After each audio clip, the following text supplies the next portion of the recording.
मुबारक हो आपको आजादी का त्योहार। अडानी लेकर आया है आपके लिए ऑफर की बहार। साथियों, शिक्षा वह चाबी है जो गुलामी की जंजीरों को खोलती है। यदि आप बोर्ड एग्जाम और नीट की तैयारी को और बेहतर बनाना चाहते हैं, तो आजादी के इस उत्सव पर अडानी लेकर आया है आपके लिए धमाकेदार ऑफर, जिसमें आपको मिलेंगे सभी लाइव कोर्स मात्र 723 रुपए में, वो भी पूरे 1 वर्ष के लिए, जिसमें आपको मिलते हैं एक्सपर्ट फैकल्टी के live lectures, PDF notes, test series जो बनाएंगे आपकी तैयारी को और भी बेहतर। तो देर किस बात की, अभी अडानी ऐप डाउनलोड करें और इस शानदार ऑफर का लाभ उठाएं।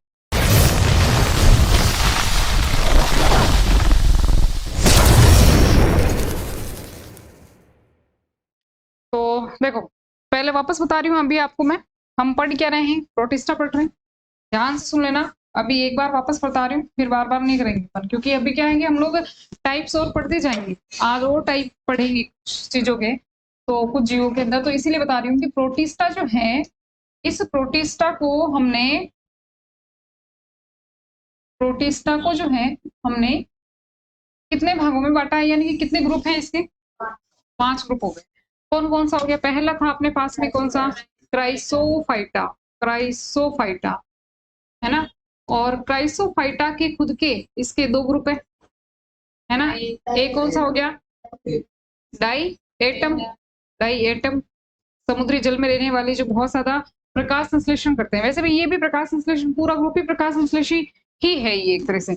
और एक होता है डेस्मिड, ज्यादा कुछ इसमें मिलता तो नहीं है, लेकिन इनको और क्या कहा जाता है, शैवाल, भूरे शैवाल, कौन सा शैवाल, इनको कहा जाता है डाई एटम को, हाँ क्या कहा जाता है, मुख्य निर्माता कहा जाता है, ठीक है, chief producer of the ocean. Chrysophyta हो गया। उसके बाद में हमने सेकंड नंबर पे कौन सा पढ़ा था, डाइनोफ्लेजिलेट। डाइनोफ्लेजिलेट में हमने कल देखा था कि इनके पास में 2 फ्लेजिला होते हैं, है ना। और ये क्या करते हैं, तो ये कभी कभी इनकी संख्या बहुत ज्यादा बढ़ जाती है। जैसे कि एग्जाम्पल अपन ने पढ़ा गोनियोलेक्स, तो वो रेड कलर के होते हैं, तो पूरा समुद्र ही लाल लाल दिखने लग जाता है, ठीक है। इसके अलावा ये क्या करते हैं कि ये विष भी निकालते हैं, टॉक्सिक पदार्थ भी निकालते हैं, जिसकी वजह से बहुत सारे जीव, अगर मान लीजिए कोई जीव इसको खा जाए तो फिर उनकी मृत्यु भी हो सकती है, ठीक है। 2 फ्लेजिला होते हैं। और इसके अलावा हमने देखा कि इनके अंदर सेलुलोज की पट्टियां पाई जाती है ना। वो हो गए थे डाइनोफ्लेजिलेट, ठीक है। डाइनोफ्लेजिलेट के बाद में हमने क्या देखा, डाइनोफ्लेजिलेट के बाद में तीसरा जो अपने पास में प्रकार था इसका, वो था यूग्लिनोइड। यूग्लिनोइड भी हमने कल पढ़ लिया, यूग्लिना के बारे में पढ़ा, जिसके अंदर मिश्रित पोषी प्रकार का पोषण पाया जाता है, ये भी हमने देख लिया था, ठीक है।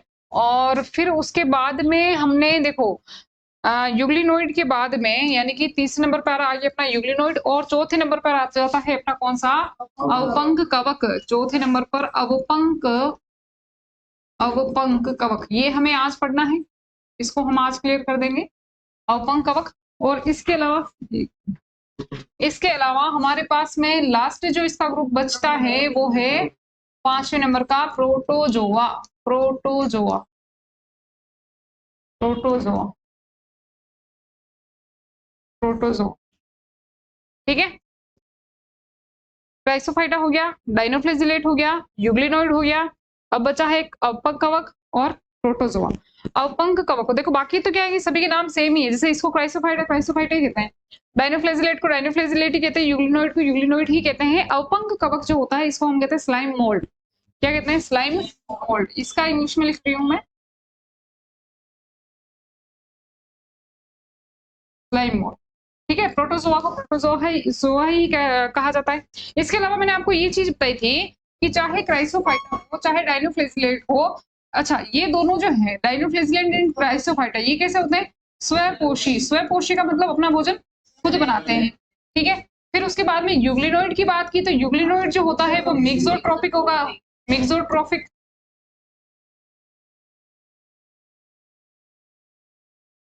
मिक्सोट्रोपिक होगा। और मिक्सोट्रोपिक का मतलब क्या होता है, मिश्रित पोषी होगा।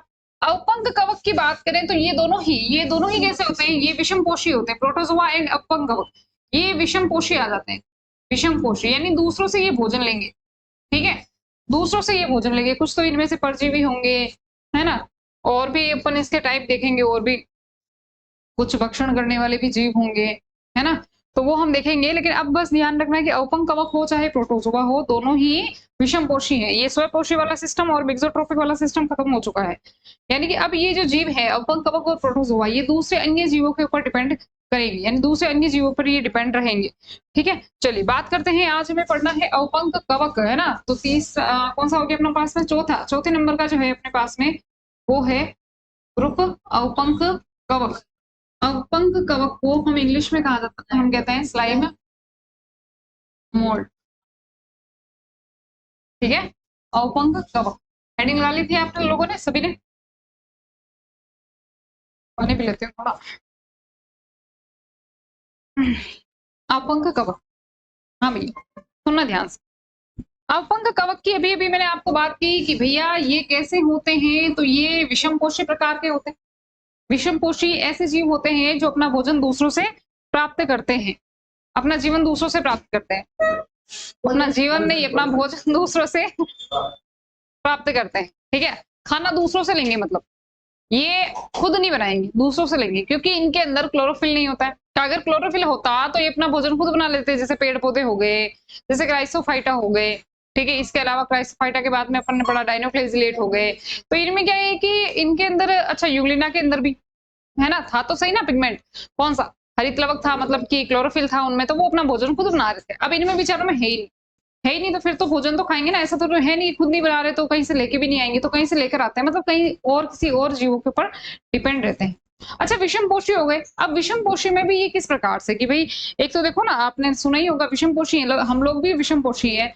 तो हम जो है, हम लोग किस तरह से अपना भोजन लेते हैं, या तो हम लोग है ना, मनुष्य जो है या तो वो शाकाहारी होगा या वो मांसाहारी होगा। अब शाकाहारी में यानी कि वो शुद्ध शाकाहारी, यानी कि सिर्फ पेड़ पौधों से प्राप्त भोजन को खाता है। और मांसाहारी के अंदर, मांसाहारी तो कोई देखो, मानव कोई भी पूरी तरह से तो मांसाहारी है नहीं, ऐसा तो नहीं कि कभी वो रोटी तो खाता ही नहीं होगा, सिर्फ मांस ही मांस खाता हो, है ना। सर्वाहारी हो सकता है। मांसाहारी यानी कि वो जीव जो मांस खाते हैं, और सर्वाहारी यानी सब कुछ खाने वाले। अब ये वाले जो है ना, ये इसकी बात करें तो हम अपंग कवक की, ये होते हैं मृतपोषी, मृतपोषी प्रोटिस्टा। ये ध्यान रखना, ये कैसे होते हैं, तो ये मृतपोषी प्रोटिस्टा, प्रोटिस्टा तो है ही ना, तो ये मृतपोषी प्रोटिस्टा होते हैं, मृतपोषी प्रोटिस्टा। अभी मैं आपको एक डायग्राम बताऊंगी इसके बारे में, ये मतलब इनकी एक अलग ही स्टोरी है इनकी, है ना। तो ये मृतपोषी प्रोटिस्टा होते हैं, यानी कि सड़े गले कार्बनिक पदार्थों से ये अपना भोजन लेते हैं। ठीक है, पेड़ पौधों के ऊपर ये जनरली, है ना, ये इस प्रकार से वृद्धि करते हैं, है ना। मान लो पत्तियां टूट के नीचे गिर गई, है ना, पेड़ पौधों की पत्तियां टूट के नीचे गिर गई, सड़ रही है, गल रही है, मर गई है। ठीक है, तो सड़े गले कार्बनिक अकार्बनिक पदार्थों के ऊपर ये अपनी वृद्धि करते हैं। अब देखो, ये इसके अलावा देखो, ये ध्यान रखना है कि ये जैविक संसाधनों का भक्षण करके भी खाते हैं। जैविक संसाधन हो गए, जैसे पत्तियां वगैरह हो गई, तो इनका भक्षण कर करके ये खाएंगे। अब देखो, इनकी एक स्टोरी है। इनकी स्टोरी क्या है भैया? इनकी स्टोरी ये है,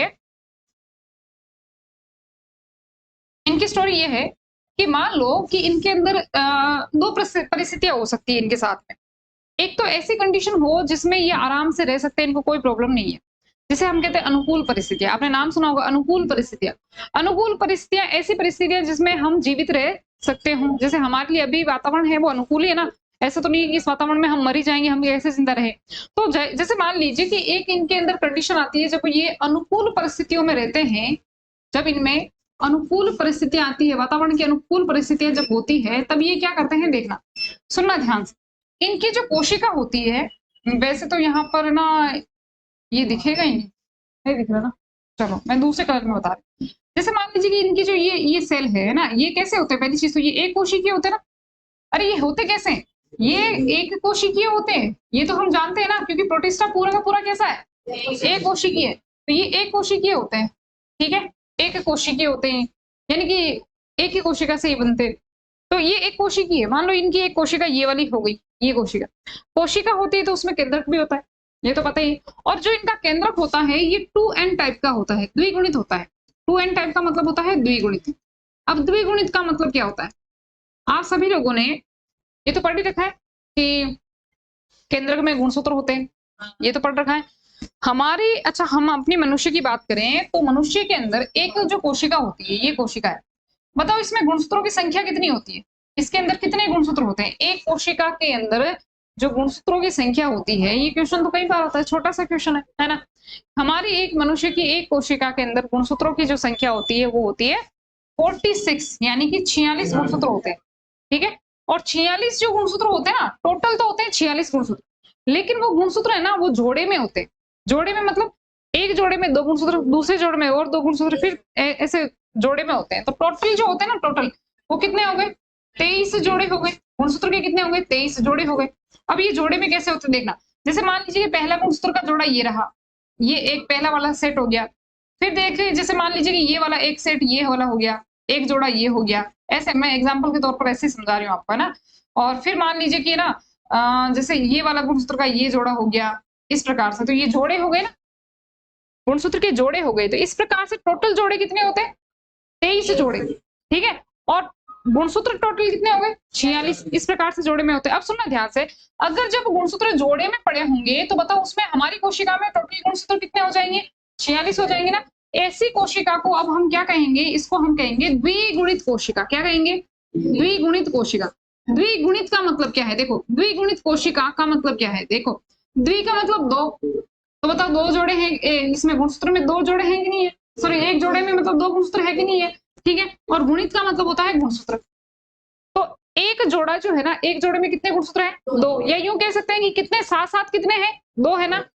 एक जोड़ा है ना पूरा का पूरा। ऐसी कंडीशन को अब हम यहाँ पर क्या कहेंगे? द्विगुणित कोशिका। द्विगुणित कोशिका। अब देखना, सुनना ध्यान से। आपने नाम सुना होगा विभाजन का, कोशिका विभाजन का, है ना। ये अपना पूरा का पूरा एक चैप्टर भी है 11वीं क्लास के अंदर, कोशिका विभाजन का।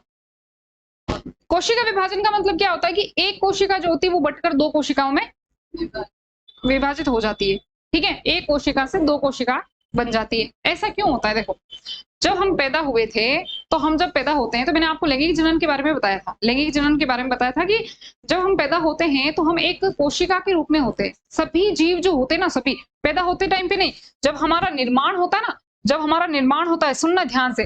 जैसे कि एक तो होती है लड़की। अच्छा, लैंगिक जनन के बारे में पूरा ही समझा देती हूँ तुम्हें मैं, तो समसूत्री अर्थसूत्री विभाजन भी समझ में आ जाएगा। एक तो होता है नर और एक होता है मादा लैंगिक जनन में।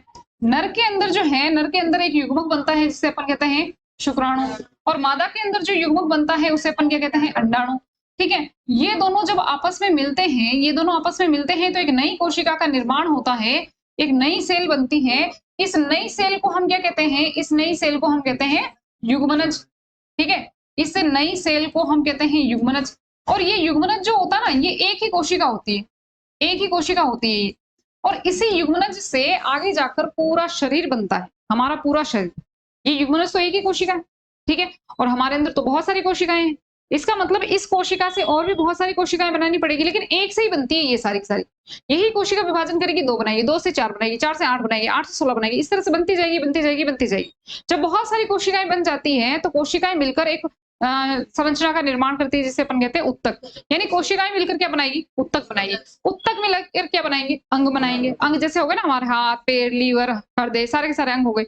जब एक ही प्रकार के एक ही प्रकार से कार्य करने वाले या समान प्रकार के कार्य करने वाले अंग जब आपस में मिलेंगे तो क्या बनेगा? अंग तंत्र बनेगा। और अंग तंत्र जब मिलेंगे तो पूरा शरीर बनेगा, ठीक है। तो ये एक छोटी सी कोशिका है। अब बताओ, अगर ये तो बहुत छोटी कोशिका है। आप लोग हो चाहे दुनिया का कोई भी जीव हो जो लैंगिक जनन करता हो, अगर वो जो भी है ना, वो जीव बना है ना, वो एक ही कोशिका से बना है। अब ये तो इतनी छोटी कोशिका है और हम लोग इतने बड़े हैं, तो फिर हम लोग इतने बड़े बने कैसे? क्योंकि इस कोशिका में क्या हुआ? विभाजन हुआ। इस कोशिका में विभाजन हुआ, खूब सारी कोशिकाएं बनती गई, तो मतलब विभाजन होता है। ये तो अपन ने देख लिया, ठीक है। अब हमने देखा कि ये यहाँ पर तो इसी देखो, इसी कोशिका से हम लोग बन गए। लेकिन अब ध्यान से सुनना, कुछ बताने वाली हूँ जैसे मैं, कि मान लीजिए कि अच्छा, विभाजन जो होता है ना, विभाजन, वो विभाजन कितने प्रकार का होता है? वो विभाजन होता है 2 प्रकार का। ध्यान से सुनना, कोशिका विभाजन, अभी ऊपर ऊपर से बता रही हूँ मैं ऐसे फटाफट से, क्योंकि ये तो हमें वैसे ही पढ़ना है डिटेल में। कोशिका विभाजन जो होता है वो मेनली 2 प्रकार का होता है। एक और होता है असूत्री विभाजन, लेकिन अभी वो अपने को पढ़ना नहीं है। असूत्री अलग है ना, अर्धसूत्री नहीं बोला मैंने। कोशिका विभाजन 2 प्रकार का होता है। एक तो होता है समसूत्री विभाजन और एक होता है अपना अर्धसूत्री विभाजन। अर्धसूत्री विभाजन आज बता रही हूँ, बार बार नहीं बताऊंगी, लेकिन थोड़ा सा अभी के लिए, है ना। बाद में इसको डिटेल में और पढ़ेंगे। एक तो होता है समसूत्री विभाजन और एक होता है अर्धसूत्री विभाजन। अब सुनना, समसूत्री विभाजन में क्या होता है? जब एक कोशिका बटती है ना, जैसे ये कोशिका हो गई, ये कोई कोशिका हो गई, और ये कोशिका द्विगुणित है। समझ में आ रहा है द्विगुणित कोशिका किसे कहते हैं? तो ये तो पता चल गया आपको, जब जोड़े में गुणसूत्र हो तो वो द्विगुणित कोशिका हो गई। और जोड़े का मतलब ये है कि गुणसूत्र संख्या में पूरे होंगे। बताओ हमारी कोशिका में अगर 46 गुणसूत्र हैं और ये द्विगुणित है, इसका मतलब ये है कि या फिर मैं यूं कहूं कि हमारी कोशिका जो है वो द्विगुणित है। अगर मान लो कोई कोशिका द्विगुणित है तो इसका मतलब गुणसूत्र जितने होने चाहिए पूरे के पूरे ही है ना। समझ में आ रही बात? अब यहाँ पर जैसे मान लीजिए कि ये समसूत्री विभाजन हो, ये कोशिका है मतलब, और इसमें समसूत्री विभाजन करना है और ये कोशिका द्विगुणित है, इसका मतलब है कि इसमें गुणसूत्र कितने हो गए बताओ? 46 हो गए ना, 46 हो गए। समसूत्री विभाजन में एक कोशिका से दो कोशिकाएं बनेगी, ठीक है। समसूत्री विभाजन में मैंने क्या कहा, इस एक कोशिका से दो कोशिकाएं बनेगी, ये लो बना लो दो कोशिकाएं। लेकिन बात यहाँ पर ये आती है कि इसमें अब गुणसूत्र की संख्या कितनी होगी, है ना। गुणसूत्रों की संख्या, ये तो इसमें तो 46 हो गए, पहले एक कोशिका थी, अब उसके बाद में दो कोशिकाएं बांटनी है अपने को, दो कोशिकाएं बनानी है अपने को, तो अब इसके अंदर गुणसूत्रों की संख्या कितनी होगी? तो यहाँ पर देखो इसमें 46 है ना, और विभाजन का नाम क्या है? समसूत्री। सम का मतलब समान, सूत्री का मतलब गुणसूत्र। समझ में आ रही बात? सम यानी समान, सूत्री का मतलब गुणसूत्र। तो अब इन दोनों में भी कितने कितने गुणसूत्र हो जाएंगे? इसमें भी कितने हो जाएंगे? 46, और इसमें भी कितने हो जाएंगे? 46। समझ में आ रही बात? इसको हम क्या कहते हैं? समसूत्री विभाजन। समसूत्री विभाजन, ठीक है ना। चलो बात करते हैं अपन अर्धसूत्री विभाजन की। तो अर्धसूत्री विभाजन जो होता है, इसमें देखो ये है एक कोशिका, ठीक है, और पहले जो है इसमें गुणसूत्र की संख्या कितनी रहेगी? 46 ही रखो, ठीक है। भाई मान लो हमारी कोई कोशिका है, हमारी प्रत्येक कोशिका में गुणसूत्रों की संख्या 46 ही होती है। कोई भी कोशिका हो, हाथ, पैर, नाक, कान, टांग, जो भी है ना, वो सभी में कितनी है? 46 ही गुणसूत्र हैं, 46 गुणसूत्र हैं, ठीक है। मेनली होता है इन्हीं का विभाजन करना। ये आगे धीरे धीरे समझोगे आप लोग क्यों इनका ऐसा क्यों करते हैं, क्योंकि अगली पीढ़ी में यही जाते हैं और लक्षणों को ये लेकर जाते हैं। अभी एक चीज बताओ, यहाँ पर हम कहते हैं ना कि यहाँ पर देखो, यहाँ पर नर के अंदर शुक्राणु बनता है, मादा के अंदर अंडाणु बनता है। तो देखो मादा का गुणसूत्र इसमें आएंगे, नर के गुणसूत्र इसमें आएंगे, ये दोनों ही गुणसूत्र मिलकर युग्मनज में आएंगे, और इसी युग्मनज से क्या बनेगा? बच्चा बनेगा ना। भाई एक पूरा शरीर इसी से बनना है, एक जीव बनना है। तो इन माता पिता के गुणसूत्र किस में आए? बच्चे में आए कि नहीं आए? और बच्चे में आए तो ये लक्षणों को लेकर आएंगे। भाई लक्षण जो डिसाइड करते हैं वो हमारे गुणसूत्र ही करता है। गुणसूत्र में क्या होता है? डीएनए होता है। भाई डीएनए होता है, डीएनए हमारा आनुवंशिक पदार्थ है। डीएनए से आरएनए बनता है, आरएनए से प्रोटीन बनता है, और प्रोटीन लक्षणों का निर्धारण करता है। धीरे धीरे सब समझोगे ये भी आप लोग, है ना। अभी तो अभी शुरुआत है भाई 11th की। तो डीएनए जो होता है, सुनना मेरी बात ध्यान से, गुणसूत्र जो होता है ये गुणसूत्र है, इसके अंदर गुणसूत्र में क्या है? इसके अंदर है डीएनए, ये डीएनए है, इसमें डीएनए है, गुणसूत्र में क्या है? डीएनए है। और ये जो डीएनए होता है ना, ये डीएनए, इस डीएनए से क्या बनता है? इस डीएनए से बनता है आरएनए, ठीक है।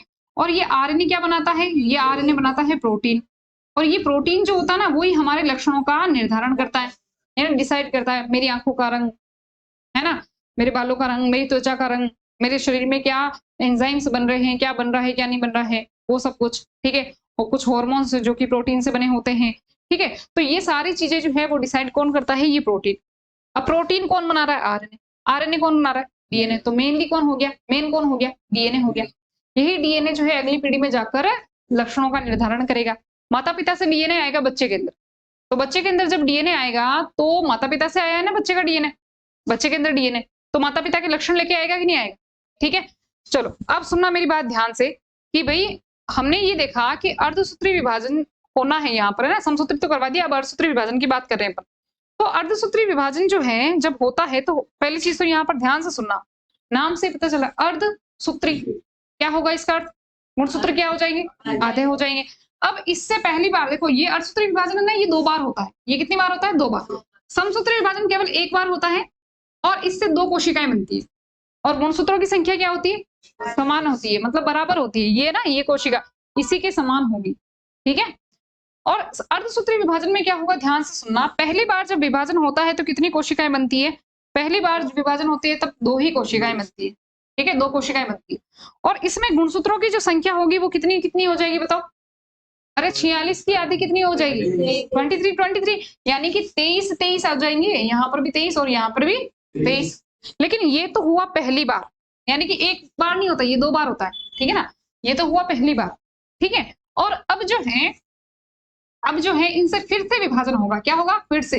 तो इससे भी 2 बनेगी और इससे भी 2 बनेगी। तो यहाँ पर फिर से बना लो 2 कोशिकाएं। तो यहाँ पर देखो इससे भी ये एक बन गई, इससे भी ये एक बन गई, और ये एक बन गई, और ये भी एक बन गई। टोटल कितनी हो गई बताओ? 4। और अब जो है, अब इसमें गुणसूत्र तो आने ही है। अब आप सोचोगे कि गुणसूत्र आने हैं, इसका मतलब अर्धसूत्री विभाजन हो रहा है तो और आधे कर दो। नहीं, अब आधे नहीं किए जाएंगे। अब जो ये वाले गुणसूत्र है ना, ये के यही इसमें रहेंगे, यानी कि ये जो विभाजन होता है ना, अर्धसूत्री विभाजन द्वितीय, यही हुआ ना, अर्धसूत्री विभाजन द्वितीय हुआ ना यहाँ पर, ये देखो।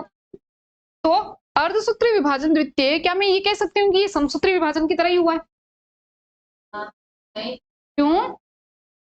अरे यहाँ पर देखो ना, गुणसूत्रों की संख्या तो बराबर है ना, और समसूत्री विभाजन में भी गुणसूत्रों की संख्या तो बराबर ही होती है ना। तो अर्धसूत्री विभाजन द्वितीय जो होता है वो समसूत्री विभाजन प्रथम की तरह ही होता है। समसूत्री विभाजन प्रथम क्या हो, तो एक ही बार होता है, समसूत्री विभाजन ही कहेंगे उसको, ये केवल एक बार होता है। अब दोनों में अंतर देखना, यहाँ पर देखो समसूत्री विभाजन में गुणसूत्रों की संख्या समान रही, अर्धसूत्री विभाजन में गुणसूत्रों की संख्या क्या हुई? आधी हो गई, है ना। समसूत्री विभाजन में एक कोशिका से कितनी कोशिकाएं बनी? 2 बनी। अर्धसूत्री विभाजन में एक कोशिकाएं से कितनी बनी? 4 बनी। ठीक है, समझ में आई ना बात? समसूत्री विभाजन केवल एक बार ही होता है, अर्धसूत्री विभाजन कितनी बार होता है? 2 बार होता है। यहाँ तक समझ में आया? ये बेसिक सी नॉलेज है, ये अपने को ध्यान रखनी है, हल्की सी। कभी ऐसा आ जाएगा कि इसमें समसूत्री होता है, इसमें अर्धसूत्री विभाजन होता है, तो बार बार बताने की जरूरत नहीं पड़ेगी, इसलिए मैंने आपको बताया। वरना हम पढ़ तो क्या रहे थे?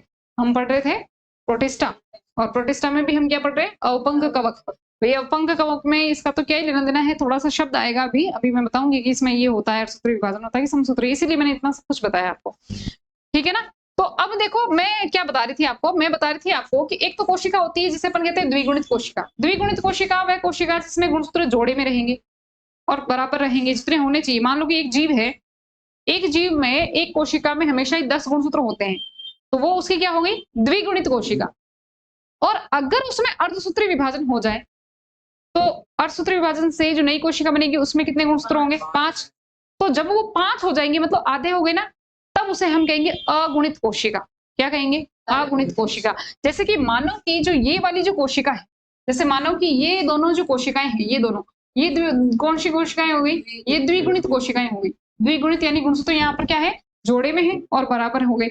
लेकिन अगर मैं इस कोशिका की बात करूं जिसमें 23 गुणसूत्र हैं, तो ये वाली कोशिका कौन सी हो गई? अगुणित। अब आप कहोगे मैडम ये कैसे? अगुणित क्यों कह रहे हैं इसको? ऐसे बोलने में बोल देते हैं कि कुछ रीजन भी है। बिल्कुल रीजन है इसका। क्या है? देखो ध्यान से सुनना, यहाँ पर ध्यान से सुनेंगे आप लोग, यहाँ पर देखेंगे। सबसे पहले तो इसको समझना, जैसे कि ये एक कोशिका है जो कि द्विगुणित है। ये द्विगुणित है मतलब कितने हो गए गुणसूत्र इसमें? 46।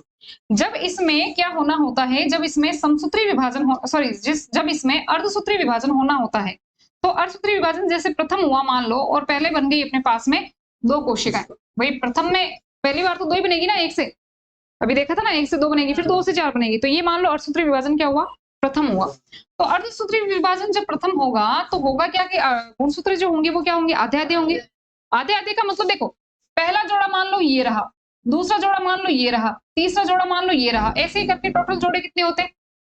23 जोड़े होते हैं। तो अब देखना इसमें क्या होता है कि ये जो दोनों गुणसूत्र है ना, ये साथ साथ क्यों है? पता है क्यों है? ये वाला इसके साथ भी रह सकता था, ये इसके साथ भी रह सकता था। नहीं, दो गुणसूत्रों के जोड़े, जब दो जोड़े में गुणसूत्र होते हैं ना, दो गुणसूत्र, वो समजात गुणसूत्र होते हैं।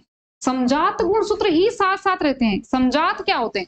समजात गुणसूत्र ऐसे गुणसूत्र होते हैं जो बिल्कुल सेम हो। ये अभी के लिए ये समझ लो, जो एकदम समान हो, आकार आकृति में सभी में समान हो। और आपने एक नाम सुना होगा जीन का। जीन नाम सुना है?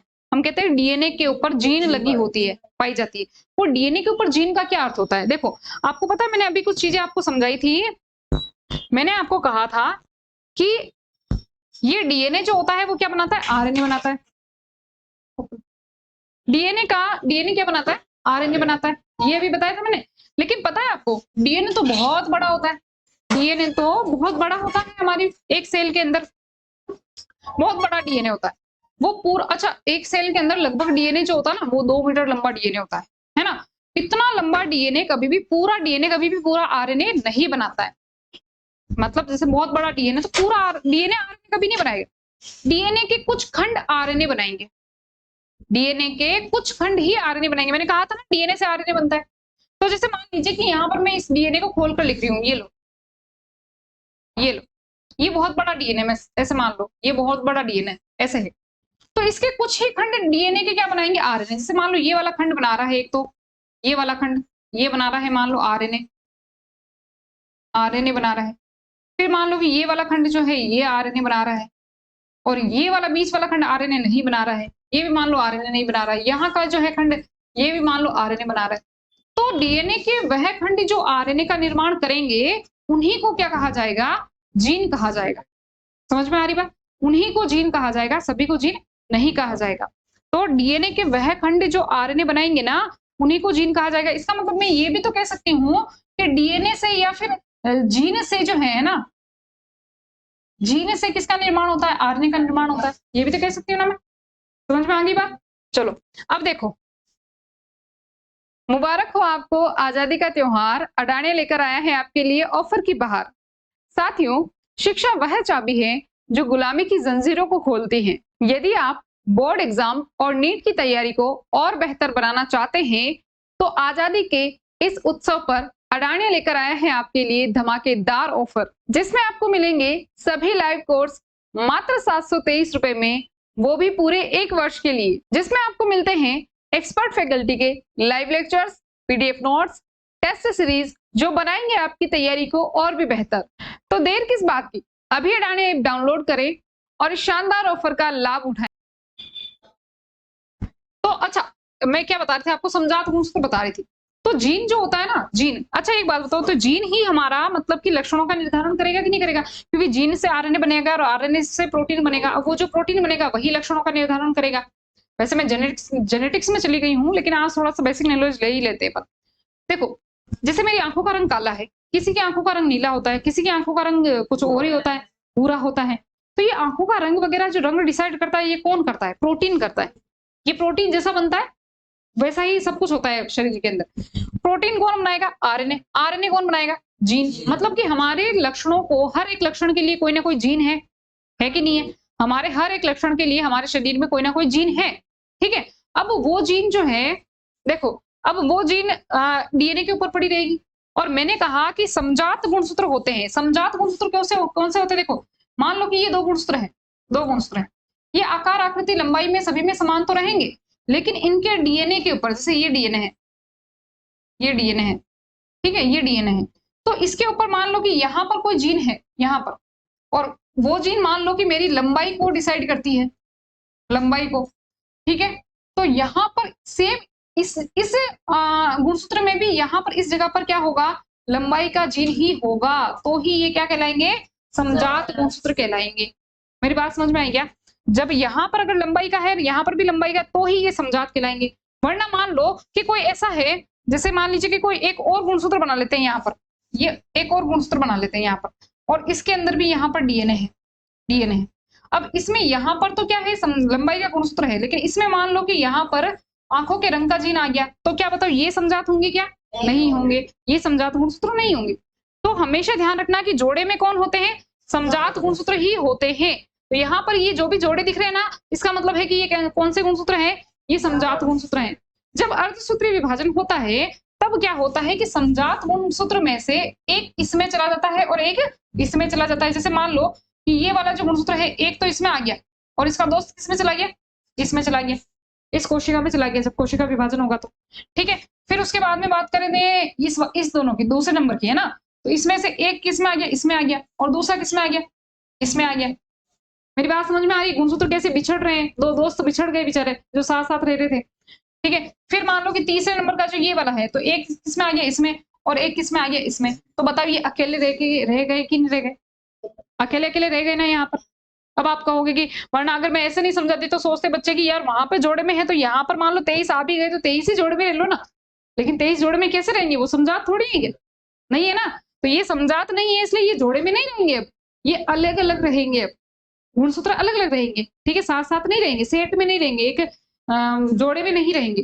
तो ऐसी कोशिका को अब हम यहाँ पर क्या कहेंगे बताओ? ऐसी कोशिका को हम क्या कहेंगे? यहाँ पर ये जो दोनों कोशिकाएं बनी हैं, ये कौन सी हो जाएगी? अगुणित कोशिकाएं। अगुणित को हम एन टाइप से भी लिखते हैं, एन, है ना? तो एन टाइप, या अब जैसे ये वाली है तो ये जोड़े में है, तो इसको क्या कहेंगे? द्विगुणित कोशिका। और इसको हम क्या कहेंगे? अगुणित कोशिका। जब मान लो कि मैं ये कहती हूँ कि मेरी द्विगुणित कोशिका में गुणसूत्रों की संख्या कितनी होगी? 46 होगी, और अगुणित कोशिका में गुणसूत्रों की संख्या कितनी होगी? 23 हो जाएगी, है ना, 23 हो जाएगी ना। समझ में आ गई बात। ये था थोड़ा सा बेसिक कॉन्सेप्ट और इसको हमारे लिए समझना जरूरी भी था, क्योंकि कभी कभी आ जाता है कि बताओ इसमें समसूत्री हो रहा है, इसमें अर्धसूत्री विभाजन हो रहा है, अगुणित द्विगुणित। बच्चों को ये कंफ्यूज करती है ना, अगुणित क्या होती है, द्विगुणित क्या होती है। कोशिका नाम आता होगा, कई बार नाम सुना होगा आपने, है ना। फिर इसीलिए मैंने आपको ये थोड़ा सा बताया है। ये पूरा कॉन्सेप्ट क्लियर है क्या? यहाँ से कोई सवाल जवाब कुछ भी नहीं है? सवाल तुम पूछो, जवाब तो मैं दूंगी, नहीं है ना। चलो, अभी मेरे को यहाँ पर अब आसानी से मैं आपको समझा सकती हूँ। बेचारे इसको भूल ही गए अपन, है, इसी को पढ़ना है और इसके एक छोटी सी चीज बताने के लिए मुझे वो बताना पड़ा। देखो, ये कैसी है, द्विगुणित कोशिका है। अब समझ में आया कि द्विगुणित कोशिका है तो ये कैसी होगी, दिमाग में फटाफट से आ जाएंगे भाई। गुणसूत्र जो होंगे वो बराबर बराबर जो होंगे वो द्विगुणित कोशिका में ही होंगे, मतलब जोड़े में पड़े होंगे। ठीक है, ये द्विगुणित कोशिका है। और अभी इनके अंदर जो परिस्थितियां हैं, इसके आसपास की परिस्थितियां, मान लो जो अपंग कवक है, स्लाइम मोड है, इसके आसपास की जो परिस्थितियां हैं वो बड़ी अच्छी है। मतलब ये आराम से खा रहा है, पी रहा है, मौज मस्ती कर रहा है, मतलब फेल रहा है, ये समझो। भाई एक बात बताओ, कोई एक बच्चा है ना, जिसके खाने पीने की कोई कमी नहीं है और घर में खूब अच्छा अच्छा सब कुछ दे रखा है उसको, खूब करोड़पति घर का आदमी बच्चा है वो, ठीक है। तो वो क्या करेगा, खाएगा पिएगा मोटू सा बनेगा, है ना, फैलेगा। फैलेगा कि नहीं फैलेगा? यहाँ पर भी ये सिस्टम चल रहा है। अब जब इसके पास में अनुकूल परिस्थितियां हैं और ये कैसी कोशिका है, अभी तो द्विगुणित कोशिका है, कोई प्रॉब्लम नहीं है। देखो द्विगुणित यानी सेठ में गुणसूत्र है, मतलब रिच है अभी, है कि नहीं। तो अभी ये क्या करेगा, ये खाएगा पिएगा और ये फैलेगा। ठीक है, अभी ये खा रहा पी रहा फैल रहा है। और इसमें क्या होता है कि जब ये फैल रहा होता है ना, तो ये क्या करता है कि ये और सोचता है कि चलो यार ठीक है, मैं अपने ना केंद्रकों की संख्या बढ़ा। अभी इसमें केंद्र कितना है, एक ही दिख रहा है ना, केंद्र एक ही दिख रहा है। लेकिन ये क्या करता है कि और केंद्र की संख्या बढ़ा देता है, ऐसे ऐसे करके, ऐसे केंद्र की और संख्या बढ़ा देता है, कोशिकाओं की संख्या नहीं बढ़ाता। देखो, कोशिका जब विभाजन होती है तो केंद्रक पहले विभाजन होता है, उसके बाद में कोशिका द्रव्य विभाजन होता है और दो कोशिकाएं बन जाती है, केंद्रक एक एक दोनों पे चला जाता है। यहाँ पर ये कुछ नहीं कर रहा है, यहाँ पर सिर्फ केंद्रक का विभाजन कर रहा है, कोशिका का विभाजन कर ही नहीं रहा है। वो बोल रहा है कि मेरी कोशिका जो है कोशिका द्रव्य ज्यादा बढ़ता जाएगा लेकिन विभाजन नहीं करूंगा, सिर्फ केंद्रक का विभाजन करूंगा। तो यहाँ पर देखो ना, ये क्या कर रहा है, केंद्रक का विभाजन कर रहा है। केंद्रक का विभाजन करता करता करता ये फैलता जाएगा। ठीक है, ये केंद्रक का विभाजन करता हुआ ये इस प्रकार से फैल रहा है और केंद्रक विभाजन कर रहा है। लो, है तो अभी कौन सा है, द्विगुणित ही है, और ये विभाजन करता करता फैल रहा है। ठीक है, अनुकूल परिस्थितियां है ना इसके चारों। और फेल किस पे रहा है, तो मान लो कि कोई पत्तियां नीचे गिर गई,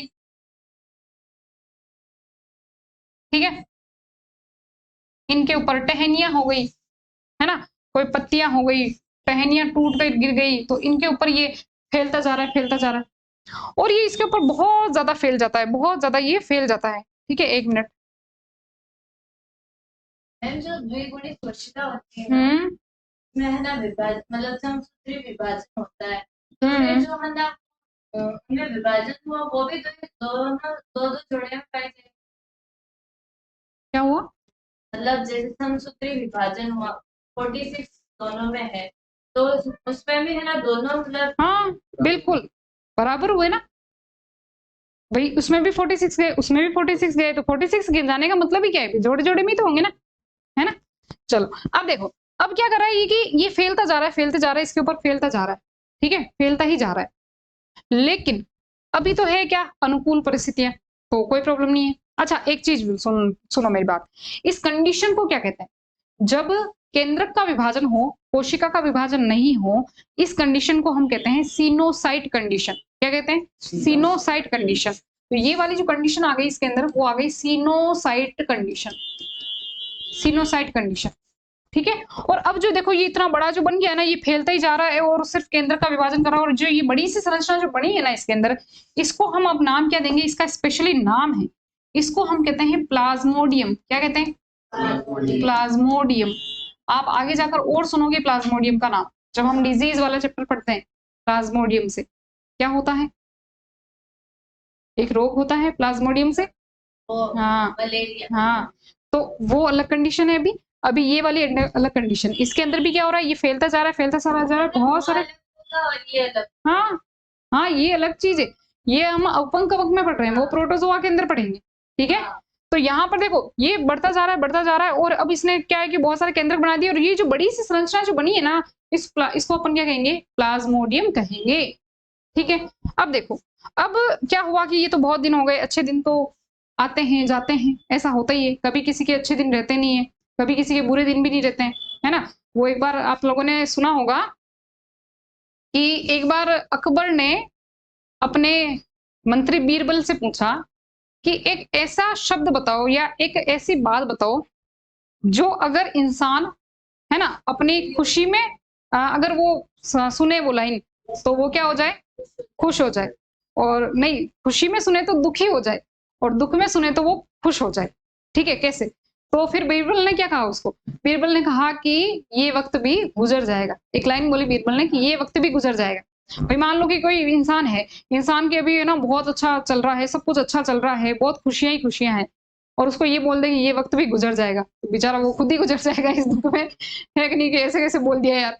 और अगर मान लो कि बहुत दुखी है वो आदमी, पहले से ही बहुत दुखी है, और उसको हम ये जाकर बोले कि कोई बात नहीं रे, ये वक्त भी गुजर जाएगा, तो वो सोचेगा ना, अरे यार हाँ सही है, बुरा वक्त भी गुजर जाएगा, मतलब अच्छा वक्त आएगा, है कि नहीं। तो अब देखो ये जो है ना, ये बेचारे की अच्छी परिस्थितियां चल रही थी, लेकिन किसी वजह से इसके बेचारे के खाने के लाले पड़ गए, है कि नहीं। तो अब इसके अंदर आ गई प्रतिकूल परिस्थितियां, प्रतिकूल परिस्थितियां,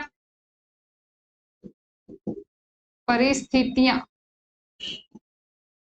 प्रतिकूल परिस्थितियां आ गई, मतलब खराब परिस्थितियां, कुछ खाने को नहीं है बेचारा, अब क्या करे। तो अब क्या होगा इस कंडीशन में, देखना ध्यान से देखना। ये जो प्लाज्मोडियम बना था ना इसका, ये प्लाज्मोडियम, ठीक है, जिसके अंदर खूब सारे केंद्रक ही केंद्रक है, इस प्लाज्मोडियम के सिरे सिरे के ऊपर कुछ आपको ऐसी कंडीशन आपको देखने को मिलेगी, ऐसी कंडीशन आपको देखने को मिलेगी। इनको हम कहते हैं फलनकाय। क्या बोलते हैं इनको? ऐसी संरचनाएं आपको देखने को मिलती है, इनको हम कहते हैं फलनकाय, फ्रूटिंग बॉडी, इंग्लिश में कहते हैं फ्रूटिंग बॉडी, फलनकाय। ऐसी संरचनाएं ये अपने ऊपर बना लेगा, सिरे सिरे के ऊपर इस संरचनाएं बना लेगा। और इन सिरों के अंदर क्या होगा, इन सिरों के अंदर ये क्या करेगा बच्चों, यहाँ पर ये कुछ स्पोर्स बनाएगा, इसके अंदर ये स्पोर्स बनाएगा, ठीक है, यहाँ पर इसके अंदर क्या बना लेगा, ये स्पोर्स बना लेगा। स्पोर्स का मतलब समझते हो, बीजाणु बना लेगा। कैसे बीजाणु बनाएगा, तो कैसे बनाएगा, अर्धसूत्री विभाजन के द्वारा। अर्धसूत्री विभाजन पढ़ाया ना अभी मैंने, ठीक है। तो ये इसके अंदर अर्धसूत्री विभाजन करेगा और क्या बना लेगा, बीजाणु बना लेगा, ठीक है। बीजाणु का निर्माण जो होगा ना, ये है ना, ये क्या है, बीजाणु है, ये बीजाणु है, और ये बने किससे हैं, अर्धसूत्री विभाजन से। तो बताओ अर्धसूत्री विभाजन से अगर बना है तो इसमें ये अगुणित है कि द्विगुणित है, अगुणित है। वेरी गुड, क्या बात है, बड़ा समझ में आ गया जल्दी। तो ये अगुणित है ना, ये अगुणित क्या बना लेगा, बीजाणु बना लेगा, ठीक है। अब क्या होगा, जब ये फटेगा, है ना, ये वाला ये जो समझ रहा है ना, जब ये फटेगी, मान लो कि ये इस तरह से ये फट रही है, तो ये फटेगी तो यहाँ पर ये स्पोर्स कहाँ आ जाएंगे बताओ, बाहर आ जाएंगे। तो ये देखो ये स्पोर्स आ गए, ये बाहर, ये स्पोर्स आ गए बाहर। और ये स्पोर्स क्या करते हैं, ये स्पोर्स क्या करते हैं, अपने चारों ओर सेलुलोज की क्या कर लेते हैं, यहाँ पर भित्ति बना लेते हैं। जैसे पेड़ पौधों में सेलुलोज की भित्ति होती है ना, वैसे ही ये अपने चारों ओर सेलुलोज की भित्ति बना लेते हैं। और उसके बाद में ये इसी से देखो ये बाहर चले गए ना, यहाँ पर वातावरण में है, अंदर ही बन जाती है भित्ति। तो अभी तो मैंने ऐसे खोल के बताया इसको, भित्ति तो अंदर ही बन जाएगी सेलुलोज की भित्ति। अब देखो सेलुलोज की भित्ति अगर इसके चारों ओर बनी है, इसका मतलब ये है कि ये पादपों से थोड़ी बहुत समानता रखते हैं कि नहीं रखते, है ना, क्योंकि पादपों के अंदर भी सेलुलोज की भित्ति, इसमें भी सेलुलोज की भित्ति, तो थोड़ी बहुत तो समानता होती है इनके अंदर, ठीक है। अब ये देखो ये जब वातावरण में चले जाएंगे तो इनसे कुछ नई प्रकार की कोशिकाएं बनेंगी, इन्हीं से कुछ नई प्रकार की कोशिकाएं बनेगी, ये लो कोशिकाएं बन गई। और फिर यही कोशिकाएं जो है देखो ये, क्योंकि ये कौन सी हो गई बताओ, अगुणित हो गई कि नहीं हो गई, एन टाइप की, क्योंकि ये अर्धसूत्री विभाजन से बनी थी ना, है ना, तो अगुणित हो गई। और अब जो है ये दोनों फिर से मिल जाएगी और फिर से एक नई कोशिका का निर्माण कर देगी, ये नई कोशिका बना लेगी। अब बताओ ये नई कोशिका कैसी होगी, द्विगुणित होगी। वेरी गुड, तो ये द्विगुणित कोशिका बना लेगी। और द्विगुणित कोशिका वही वाली द्विगुणित कोशिका जो यहाँ पर नहीं बनाई थी अपन ने पहले, है कि नहीं, जिसमें 2n टाइप की कोशिका को वैसी की वैसी कोशिका बना ली। अब इन्होंने ऐसा किया क्यों, क्योंकि प्रतिकूल परिस्थिति थी, खराब परिस्थिति थी, मर सकते थे कि नहीं मर सकते थे, तो मर सकते थे। तो इसकी वजह से देखो इन्होंने नया जन्म करके अपनी संख्या को क्या कर दिया, और बढ़ा दिया। ऐसी बहुत सारी कोशिकाएं बनेंगी ना इनमें, तो और संख्या को क्या कर दिया, बढ़ा दिया, ठीक है। तो इस प्रकार से ये अपना एक जीवन यापन करते हैं। समझ में आई है, ठीक है, इसमें कोई प्रॉब्लम नहीं है। वापस समझा रही हूँ एक बार, पहले एक ही कोशिका होती है द्विगुणित, ठीक है। जब इनको खाने पीने को बहुत अच्छा सा मिलता जाता है, भैया इनके पास में खूब कोई कमी नहीं है, खा रहे पी रहे मौज मस्ती कर रहे हैं, तब तो क्या करेंगे, ये खूब बढ़ते जाएंगे, खूब सारा है ना वृद्धि करते जाएंगे। देखो ना यहाँ पर ये इस प्रकार से केंद्र बढ़ाते जाएंगे। इसको हम जब ये संरचना बहुत बड़ी सी बन जाएगी, इसको अपन क्या कहेंगे, प्लाज्मोडियम कहेंगे। और ये जब कंडीशन, जिस कंडीशन में ये जैसे कि ये बना रहे हैं ना केंद्रक, इसको क्या कहेंगे, सिनोसाइट कहेंगे, 2n टाइप की कोशिका। जब इनके अंदर प्रतिकूल परिस्थितियां आ जाती है तो ये अपने सिरों के ऊपर एक संरचना का निर्माण करते हैं, जिसको अपन क्या कहते हैं, फलनकाय। फलनकाय में क्या बनते हैं, बीजाणु। कौन से विभाजन से, अर्धसूत्री विभाजन से। अर्धसूत्री विभाजन से बीजाणु बन जाते हैं। और फिर बाद में जब ये फलनकाय फटता है तो बीजाणु कहाँ आ जाते हैं, बाहर आ जाते हैं। इनके चारों ओर जो भित्ति होती है वो किससे बनती है, सेलुलोज की भित्ति होती है इनके अंदर, सेलुलोज की भित्ति होती है, ठीक है। और फिर उसके बाद में ये नई कोशिकाएं बना लेते बाहर, जर्मिनेट होकर, जर्मिनेट का मतलब अंकुरित होकर नई कोशिकाएं बना लेंगे। और जब वो कोशिकाएं आपस में मिलेगी तो इससे क्या बन जाएगा बताओ, इससे बन जाएगा द्विगुणित फिर से कोशिका बन जाएगी। भाई ये तो क्या है, ये एक प्रकार से देखो, ये है ना, ये जो कोशिकाएं ना, ये प्रकार की युग्मक जैसी ही कोशिकाएं हो गई, है ना, युग्मक जैसी ही कोशिकाएं होती। तो अपन ने नहीं पढ़ा था इसके अंदर, प्रोटिस्टा के अंदर, जो इसका हम कैसे लैंगिक जनन जो होता है, वो जनन कैसे होता है, युग्मक संलयन बताया था, है ना। तो ये एक प्रकार की क्या होगी, युग्मक हो गई ना। तो ये दोनों युग्मक मिलेंगे, और मिलेंगे तो फिर एक नई कोशिका बन जाएगी, वही वाली कोशिका जो शुरुआत में थी, वही वाली कोशिका बन गई। कुल मिलाकर इसने अपना जीवन बचा लिया और नए जीव पैदा कर दिए, है कि नहीं। तो इसको हम क्या कहेंगे, 2n टाइप की कोशिका। बस इतना सा है। चलो इसका मैं तुम्हें डायग्राम दिखा देती हूँ। मुबारक हो आपको, आजादी का त्योहार अडाने लेकर आया है आपके लिए ऑफर की बहार। साथियों, शिक्षा वह चाबी है जो गुलामी की जंजीरों को खोलती है। यदि आप बोर्ड एग्जाम और नीट की तैयारी को और बेहतर बनाना चाहते हैं तो आजादी के इस उत्सव पर अडाने लेकर आया है आपके लिए धमाकेदार ऑफर, जिसमें आपको मिलेंगे सभी लाइव कोर्स मात्र 723 रुपए में, वो भी पूरे 1 वर्ष के लिए, जिसमें आपको मिलते हैं एक्सपर्ट फैकल्टी के live lectures, PDF notes, test series जो बनाएंगे आपकी तैयारी को और भी बेहतर। तो देर किस बात की, अभी अडाने ऐप डाउनलोड करें और इस शानदार ऑफर का लाभ उठाएं। ये देख रहे हो कैसे ये फैल रहा है, अभी नहीं बताया था, पूरा पूरा फैलता जाता है, बस केंद्र केंद्र बनते जाते हैं। और कोशिका द्रव्य देखो ना, ये पेड़ पौधों पे किस प्रकार से फैल रहा है, दिख रहा है ना, ठीक है। फिर उसके बाद में और देखो, ये भी फैल, ये इस तरह से, है ना, एक टहनी के ऊपर कहीं पे भी ये फैल सकता है, ये देखो ना, दिख रहा है। और ये वाली वही कंडीशन बता रखी है, देखो वो जो मैंने आपको बताया था ना, किस प्रकार से ये स्पॉट्स बनाते हैं, कैसे ये, ठीक है। और ये देखो ये किस तरह से ये बढ़ रहा है, पेड़ पौधों के ऊपर किस प्रकार से ये बढ़ता है,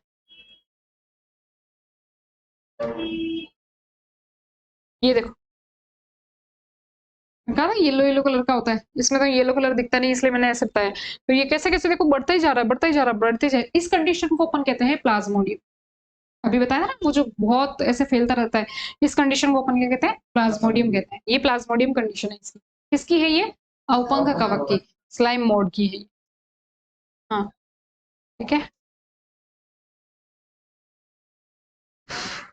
ये इसका वो फलनकाय जो होता है ना, वैसा कुछ बताया हुआ है। कितने प्यारे लगते हैं ना, जैसे ये देखो ये कैसे कैसे फैल रहा है, कितना अजीब लग रहा है ना।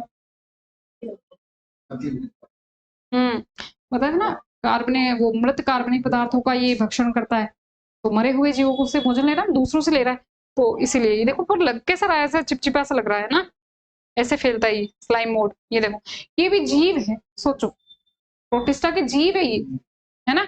अपने को ऐसे देख के लगते होंगे कि कुछ होगा, जैसे चिपचिपा कुछ होगा, ग्लू वगैरह कुछ होगा, लेकिन ये जीव है, देख लो, ये देखो,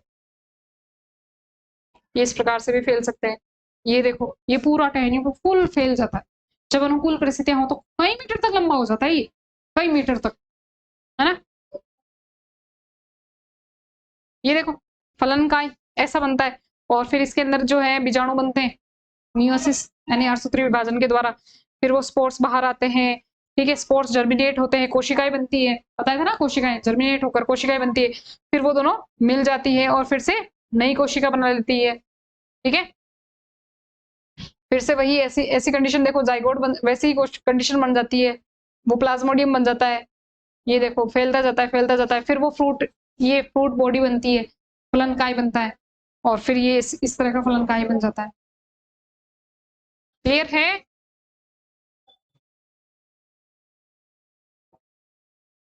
चलो अब बस बहुत हो गया। हाँ, लिखिए इसके बारे में, अपंग कवक के बारे में लिखिए।